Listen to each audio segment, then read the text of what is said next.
What if I told you that the single greatest thief of your happiness is not failure, not rejection, not even loss, but comparison? What if I told you that every time you look at someone else's life, you are unconsciously giving away pieces of your own? And what if I told you that this invisible enemy has been haunting humanity for thousands of years, silently draining joy from our days while we hardly notice? In every age, people have struggled with this same quiet enemy. And that enemy is comparison. It is silent yet unbearably heavy. It is invisible yet it shapes the way you see yourself. You look to the left, and someone has more wealth. You look to the right, and someone seems further ahead. And just like that, the joy of your life is stolen, not by reality, but by the illusion of theirs. The Stoics would see this for what it truly is, a self-inflicted wound. They understood that the moment you measure your worth by another person's standard, you hand over the keys to your happiness.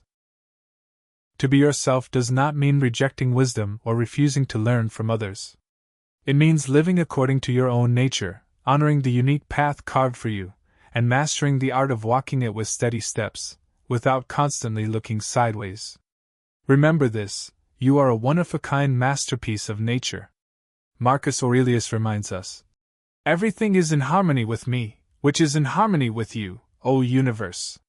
Nothing for me is too early or too late, which is in due time for you." Nature does not repeat itself. There is no second you. Imagine if the mighty oak tree spent its life comparing itself to the pine. It would twist unnaturally, grow in the wrong soil, and weaken itself by chasing a form that was never its own. You were not designed to follow someone else's blueprint. Your strengths, your flaws, your struggles, your victories, these are your raw materials. Break free from the trap of borrowed measures and begin to live by your own standard. Seneca once wrote, "It is not the man who has too little, but the man who craves more, that is poor." Comparison makes you crave what is not yours, and in craving it, you neglect what already is. This is the true poverty of the spirit, no matter how much you own. The danger is that you measure yourself with another person's ruler.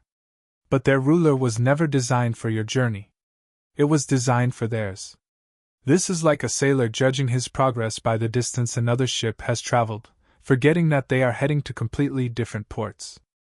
Epictetus taught us, "Some things are in our control, and others not." You cannot control someone else's success, beauty, timing, or fortune. But you can control your own effort, your discipline, your virtue, and your craft. Every single moment wasted in comparison is a moment stolen from improving yourself. The Stoics understood that freedom is found in narrowing your focus to what is truly yours, your thoughts, your choices, your principles. Try this. Every morning, write down one thing that is completely in your control today. Pour your energy there, and nowhere else. Here is the hard truth: there is no such thing as a perfect life. The only life that will ever feel perfect is the one you consciously build for yourself, through discipline, persistence, and consistency. Comparison thrives on incomplete pictures. You see someone's triumphs but not their tears. You see their wealth but not their sacrifices. You see their public face, not their private doubts. Even Marcus Aurelius, Emperor of Rome, faced war, betrayal, illness, and the loss of children. Yet his writings are not filled with envy toward other rulers, but with a relentless commitment to mastering himself. If even an emperor's life was heavy with burdens, why believe anyone else's life is flawless? So when envy rises in your heart, remind yourself, they too are mortal. They too carry invisible burdens. This is not cynicism, it is balance. To be yourself is to walk forward with steady eyes, unshaken by who walks ahead or behind. You have one life, one path, one self. Be the oak, not the pine. Be the sculptor, not the imitator. And when the temptation to compare takes hold, remember, the greatest achievement is not being ahead of others. The greatest achievement is being at peace with yourself.